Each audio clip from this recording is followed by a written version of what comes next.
Traders আশা করি সবাই সুস্থ আছেন। মার্কেট কন্টিনিউ ফল করছে, প্রায় 1000 পয়েন্টের ফল করলো 3 দিনের মধ্যে। অনেকে আতঙ্কিত হয়ে পড়ছেন, বিশেষ করে যারা হোল্ড করে আছেন, স্টক হোল্ডিং করে আছেন, ইনভেস্ট করে আছেন, তাদের প্রত্যেকের পোর্টফোলিও ডাউন হয়ে যাচ্ছে। এখন কি করা উচিত? এই পরিস্থিতি একটা টেনশন পরিস্থিতি তৈরি হয়েছে, একটা আতঙ্কের মুহূর্ত তৈরি হয়েছে। অনেকে তো হোল্ড করা পজিশনগুলোকে স্কোয়ার আপ করার কথা ভাবছেন, অনেকে হোল্ডিং করে আছেন। দেখুন, প্রথম কথা, যারা ইনভেস্ট করে আছেন, অ্যাজ ইউজুয়াল রুল হচ্ছে ইনভেস্ট যারা করে আছেন, এই 1000 পয়েন্ট 2000 পয়েন্ট মার্কেটে কারেকশনে ভয় পাওয়ার মতো কোনো জায়গা নেই। সুতরাং যারা ইনভেস্ট করে আছেন তাদের টেনশনের জায়গা কিছু নেই। 2 মাস 3 মাস পরে মার্কেট হয়তো আবারও আগের জায়গায় ফিরে যাওয়ার চেষ্টা করবে, সুতরাং টেনশনের কোনো জায়গা নেই। যারা শর্ট টাইম ইনভেস্টার, ধরুন 15 দিন 20 দিনের জন্য যারা ইনভেস্ট করেছিলেন, পজিশনাল ট্রেড করছেন, তাদের একটু চাপ থাকতে পারে। তবে আমি যদি লিভারেজ ট্রেডিং না করে থাকি তাহলে চাপের কিছু নেই। পজিশনকে আমরা সঠিক স্টকে যদি আমরা ইনভেস্ট করি তাহলে ক্যারি করতে পারি। দেখুন, মার্কেট যে এই মুহূর্তে ফল করছে, এই ফল আরও কতটা দূর যেতে পারে, আরও কতটা এক্সটেন্ড করতে পারে। এই মুহূর্তে অনেকে যুদ্ধের কথা বলতে চাইছেন, অনেকে বাংলাদেশের খবরের কথা বলতে চাইছেন যে সেসব কারণে নাকি মার্কেট ফল করছে।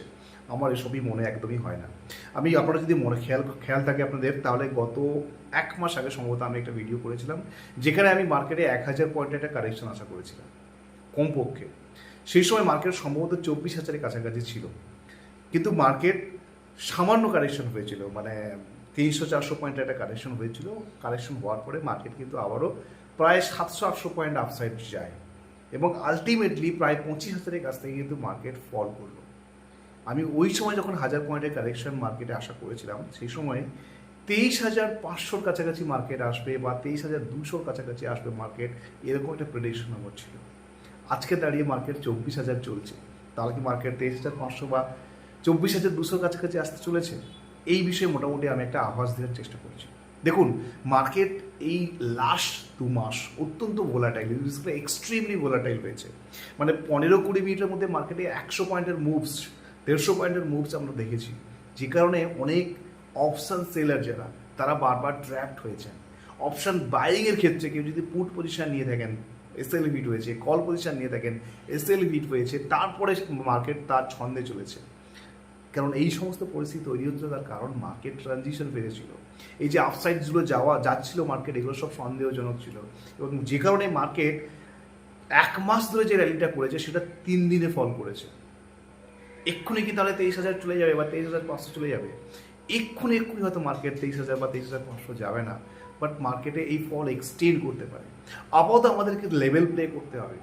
মার্কেট যত সময় না 24,430-এর উপরে ডিসাইসিভলি যাচ্ছে বা ডিসাইসিভলি ক্লোজিং দিচ্ছে, তত সময় আমাদেরকে মার্কেট দুর্বল বলে ভাবতে হবে বা মার্কেটের এই উইকনেস আরও এক্সটেন্ড করবে বলে ভাবতে হবে।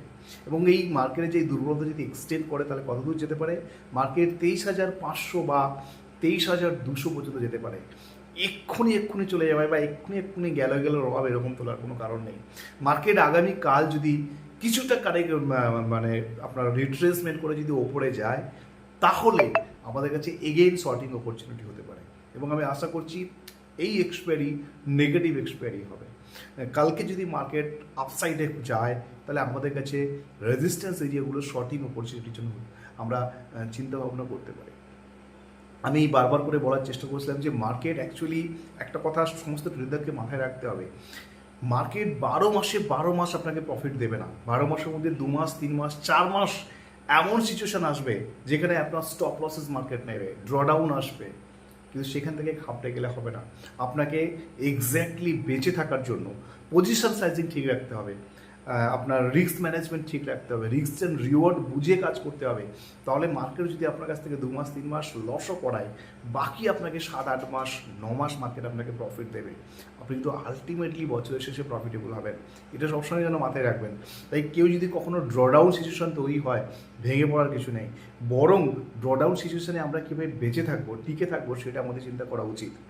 এই কয়েকদিনে যে এত বড় ফল নিশ্চিত অধিকাংশ মানুষেরই আনএক্সপেক্টেড ছিল, বাট এটা অনেকটাই নির্ধারিত ছিল এবং এই ফল অত্যন্ত ন্যাচারাল ফল, এই ফল হওয়ার প্রয়োজন ছিল। বিশেষ করে যারা চাইছিলেন স্টকগুলো অনেক উপরে উঠে গেছে, নিচে এলে ইনভেস্ট করব, তাদের কাছে কিন্তু অনেক বড় অপরচুনিটি ইনভেস্টমেন্টের। আমি বলবো এই সময় স্টকগুলো অনেকটা করে কারেক্ট হয়ে গেছে। তো ভালো stock, valuable stock, under valued স্টকে যদি আমরা এই মুহূর্তে ইনভেস্ট করি তাহলে অনেক বেশি প্রফিটের জায়গা আমরা দেখতে পেতে পারি। কালকে থেকে ট্রেডিংয়ের জন্য আমাদের কাছে সুযোগ হবে, যদি আপসাইডে যায় শর্টিং অপরচুনিটি হবে। আর কালকে থেকে যদি মার্কেট আমরা আরও ফলও যেতে দেখি তাহলে কিন্তু আমাদের কাছে অবশ্যই ইনভেস্টমেন্টের সুযোগ হবে।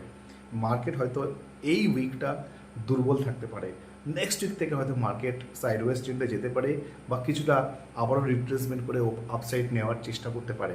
কিন্তু আলটিমেটলি মার্কেট আজকে যা ক্লোজিং দিয়েছে অত্যন্ত খারাপ ক্লোজিং দিয়েছে এবং এখানে মার্কেটের দুর্বলতা যে ব্যাপক পরিমাণে রয়েছে সেটা মোটামুটি পরিষ্কার বোঝা যাচ্ছে এবং এই দুর্বলতা যে আরও 400-500 পয়েন্ট এক্সটেন্ড করবে সেটাও বোঝা যাচ্ছে।